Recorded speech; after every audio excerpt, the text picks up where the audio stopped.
just welcomed me and the whole staff, the manager, everyone who works here has been very, very good. As soon as I came in, I felt welcomed. So the first week has been good. It's been very hard. We train at high intensity, but to reach high levels, this is what you have to do. And I'm looking forward to finally get my first game.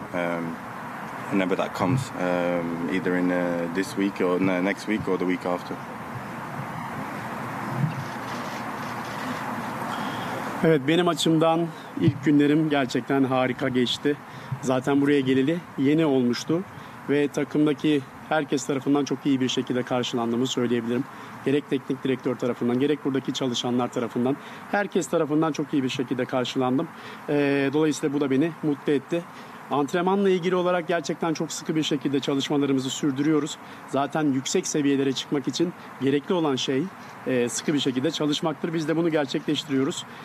Maçlar için sabırsızlanıyorum. Bu formayla ilk oynayacağım maç için sabırsızlanıyorum. Ve önümüzdeki haftaları bekliyorum. Sorulara geçelim. Buyurun Ünal Bey. Bir fotoğrafı vardı oğluyla, Fenerbahçe formasıyla fotoğrafı vardı. Fenerbahçe'ye gelmesinde etkisi oldu mu oğlunun? Anladı sanırım. Understood the question? Yeah. All right, translate if you want. So why had a picture with my son? Yeah, you had your son had a picture with the Fenerbahçe jersey. Did it also have an impact for you to come to Fenerbahçe? No, my best friend from Norway, since I was 8, he's Turkish, and he bought this gift for my son about 3 or 4 years ago. And he said, "Inshallah, one day you will play for Fenerbahçe," because he's been a Fenerbahçe fan his whole life. And and I'm here today, so it's a bit surreal that I'm here, and I'm very happy. This is such a big club. Probably the biggest club I've ever played for, alongside United, but I didn't really play for the first team there. So no, I'm really happy to be here, and it's a bit extra special that two of my best friends back home in Norway support Fenerbahçe their whole life, and now they get to support me. But also this is pressure, because if I have one bad game, they will kill me.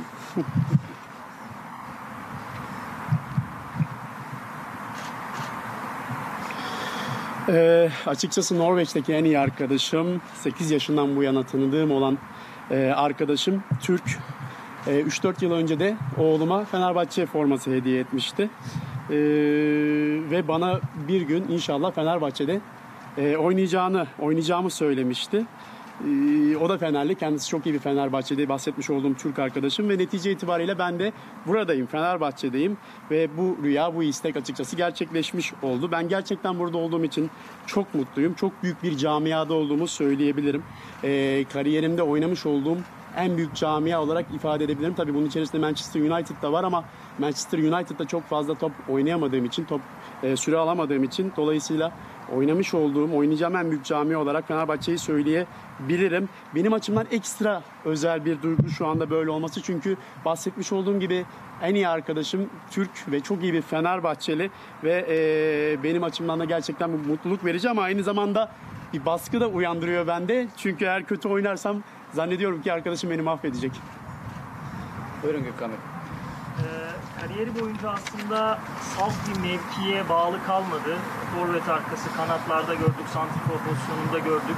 Kendisini en iyi performansını gösterdiği mevkiyi nasıl tanımlar? Nerede iyi hissediyor?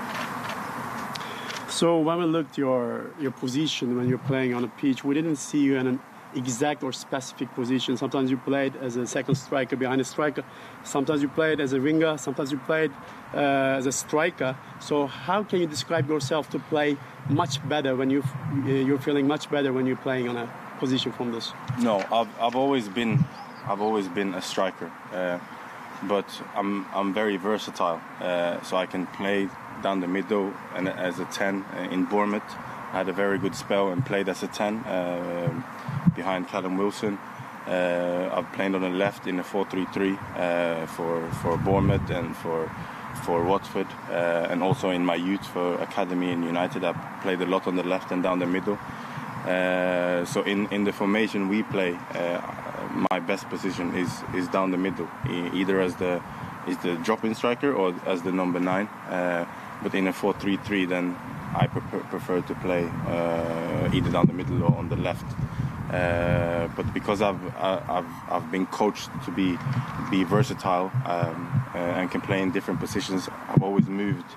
And sometimes when people are injured, they put me to get me in the team. They put me on the left, the right, or down the middle. That's the reason why I've played in different positions. But my main position is a striker. I like to make runs in behind and create chances and score goals. And yeah, that's what I enjoy. But I always do what the coach tell me. If the coach tell me to play right back, then I play right back because I want to help the team.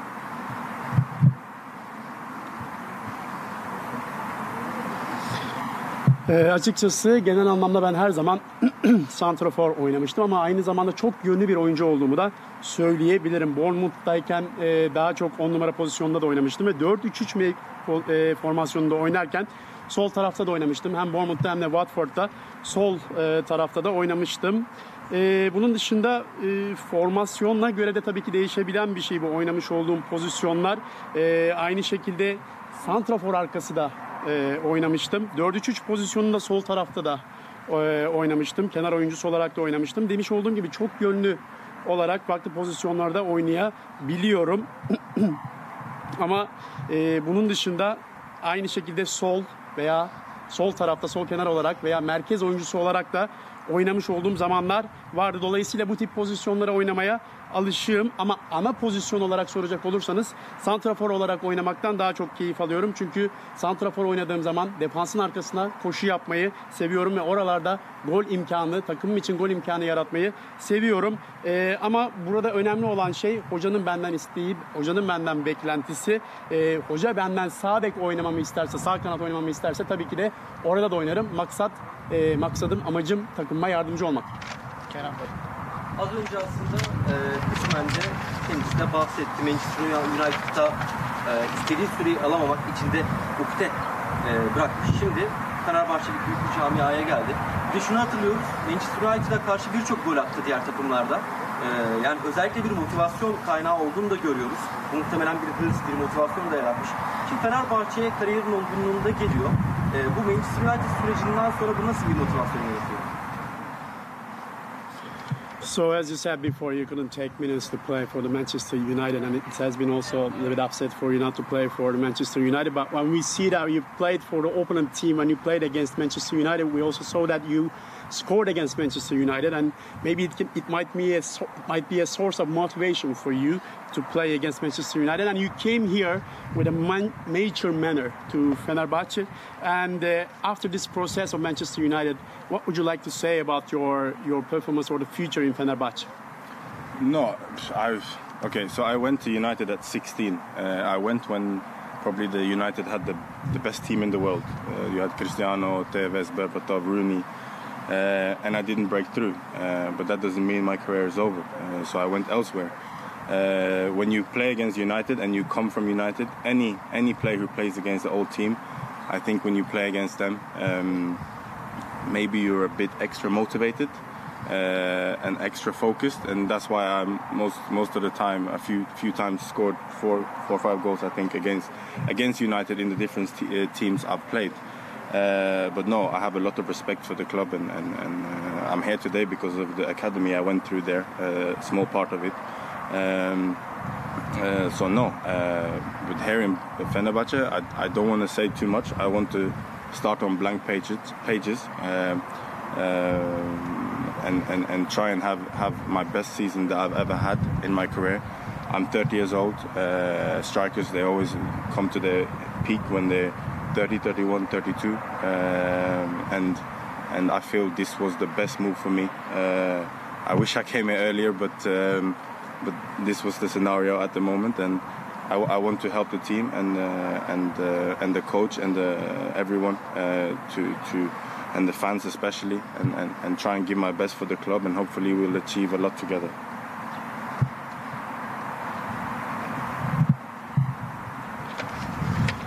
Ben Manchester United'a 16 yaşındayken gitmiştim ve siz de takdir edersiniz ki o dönemki Manchester United'ın kadrosu oldukça iyi bir kadroydu. Dünyanın en iyi kadrosu diyebilirim.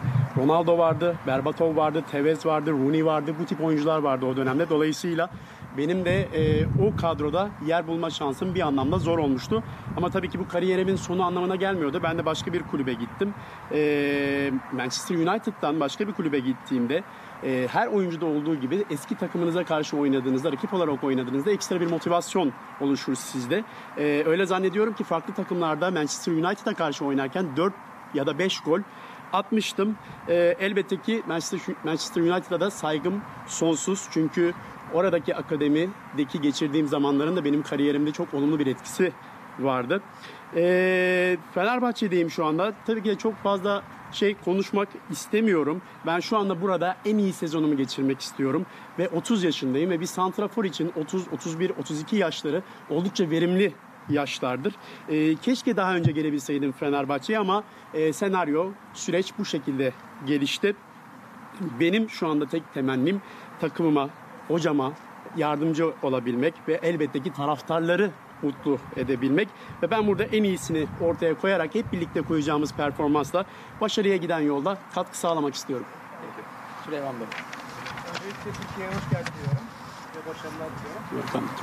4 gün sonra Fenerbahçe çok önemli bir maça çıkacak, Dinamo Kiev maçına. Yani takıma yeni katılan bir oyuncu olarak nasıl görüyor hem kendini hem de takıma? Şansı ne oranda? So first of all, welcome to Fenerbahçe. Thank you. And as you know, the 4 days later, we're going to play against Dinamo Kiev for the qualifications of the Champions League. And as a new player in the Fenerbahçe, what would you like to say about the chance of our team to eliminate this game for yourself individually and also for the team? So we haven't started to focus on Dinamo Kiev yet. I came here 4 days ago. I've had 3 sessions, but what I can say is from my experience in 10 years in professional football, the way we train is probably one of the highest level I've ever done. The boys are fit. The coach is so detailed. Every single detail he's on with tactics, fitness, and precision. So from what I've seen so far, we should be 100% ready. I need a bit more training to become 100% to my best fitness, but I know this will come with 1 or 2 weeks and just focus and train hard. But the chances are there. We travel to Poland to play Dinamo Kiev, and there is a fight for is kill or be killed. Is Champions League. I only have 7 minutes in the Champions League, and is one of my dreams since I was a kid is to play Champions League. So every game is important, and the first game we have is this game against Dinamo Kiev. So I'm really looking forward to it, and I think the boys as well, because it doesn't get bigger than the Champions League, and of course, yeah. Evet, şu an itibariyle takım olarak Dinamo Kiev maçına odaklanmaya başladığımızı söyleyebilirim. Ben 3-4 gün önce buraya geldim ve henüz 2 antrenman yapabildim takımla beraber. Söyleyeceğim şu ki 10-12 yıldır profesyonel olarak futbolcuyum. Ve bu süre zarfında yaptığımız idman şeklinin görmüş olduğum en yüksek idman seviyelerinden bir tanesi. Bunu rahatlıkla söyleyebilirim. Teknik direktörümüz, hocamız oldukça detaycı. Her konuda detaylara çok önem veren birisi. Fitness, taktik, antrenmanlar ve pozisyon anlamındaki konularda oldukça detaylı bir teknik adam kendisi.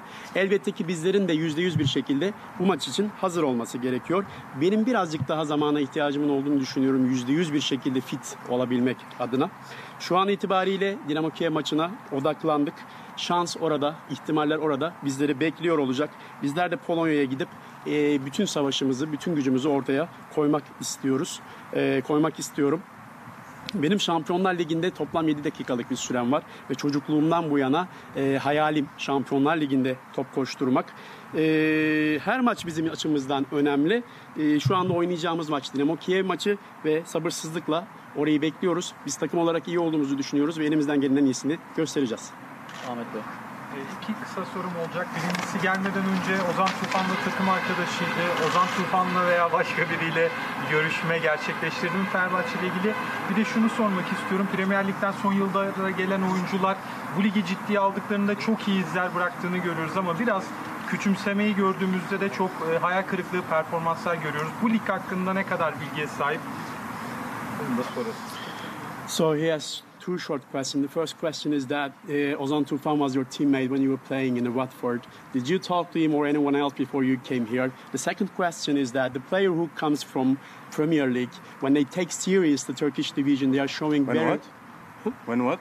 When the player who comes from the Premier League, from Yeah. the England, when they take seriously our division, our Turkish Turkish division, they are showing remarkable performance. But if they underestimate our league, so they cannot show very good performance. Yeah. These short questions. What would you like to say?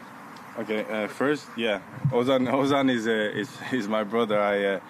I seen him in I met him when he came in the Watford change room, and I remember he didn't really speak English, so and I remember how that felt for me when I moved to England in the academy, and I did speak English, but not as good. And English accent goes really quick, so I didn't understand the banter. You know banter? Mm-hmm. So I remember Ozan came, and I tried to pull him to the side, and I said, whatever you need, just ask me. And then I took him to Turkish restaurants, introduced him to some Turkish people who's well known in London, and from there we just became friends.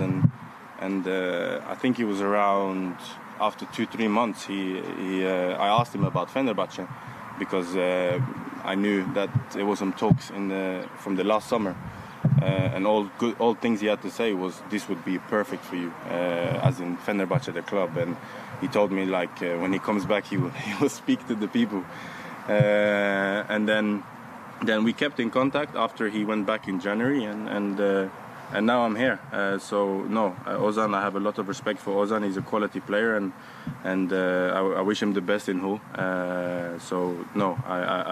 I got a friend, even though he was just for 4 months, but I have a lot of respect for him, and he only spoke good about Fenerbahçe. I'm happy for that. The second question, what was that? The player who comes from the Premier League. Yeah. Okay. No. So I think the problem with this is the mentality. I think the lifestyle in Istanbul and the way the people treat people is so amazing, and it can happen that you fall off and you forget the work ethic. My mentality is very different. I know you had a few Norwegian people who played here before. Yes, I'm Norwegian, but no, I played in Premier League for a long time, but I'm Norwegian, and you have Martin Linnes who played, and Omar and Sørloth who played, and they all did well for their clubs. And me, I have the same mentality. I think when you come to such a big club with such a great manager as well, with all the fans who has this club as a second religion, or love the club so much, then the least you can do is give everything on the training pitch, and give everything for the club. I didn't come here for a holiday and put cigar in my mouth. No, I came here to try and achieve something with the club, and improve as a player. And after I've been here the 4 days, I'm not 1% doubt that I made the right choice.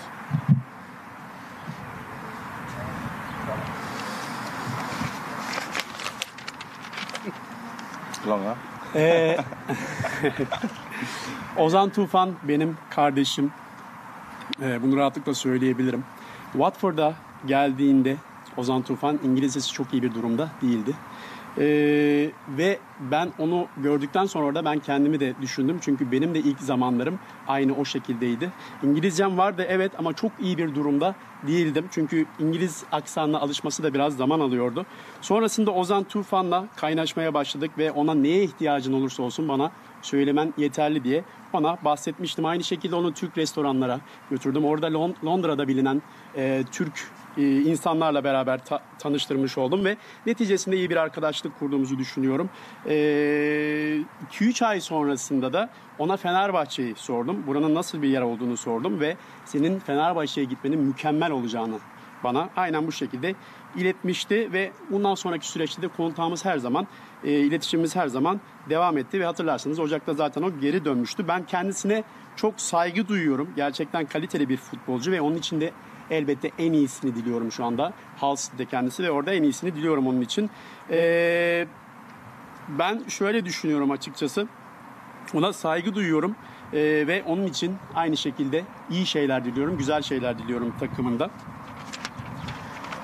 İkinci sorunuza gelecek olursak açıkçası bu mental bir durum, mental bir problemle alakalı bir şey. Sizin yaşam şeklinizle alakalı olan bir şey. Dolayısıyla bunları daha çok düşünüp, yaşam tarzını daha çok düşünüp eğer iş etiğini aksatırsanız bu sizin için bir problem olabiliyor. Ben de aynı şekilde burada daha önceden oynayan oyuncuları da iyi biliyorum. Onların performanslarını da oldukça iyi hatırlıyorum. Aynı şekilde Lines, Omar, Sörloth bu oyuncular buraya geldikten sonra çok yüksek seviyede performans gösterdiler. Takımlarına yardımcı oldular, iyi işler yaptılar. Ben de aynı mentaliteye sahibim ve büyük bir hırsla ben de burada çalışmak istiyorum. Aynı şekilde çok iyi bir hocaya sahibiz. Çok büyük bir camiada olduğumu çok rahatlıkla söyleyebilirim. Bunun yanı sıra taraftarlarımız oldukça tutkulular. Tıpkı ikinci bir din gibi Fenerbahçe'ye tutkuyla sarılıyorlar ve kulübü çok fazla seviyorlar. Ben de burada olduğum müddetçe her şeyi vermek istiyorum. Ben buraya dudaklarımın arasında proyu almak için ya da burada tatil yapmak için değilim. Burada bulunmuyorum bu sebepten dolayı. Ben buraya başarmak için geldim ve bunun için de çok mutluyum. Şu an verdiğim karardan dolayı %1 dahi bile bir şüphem yok.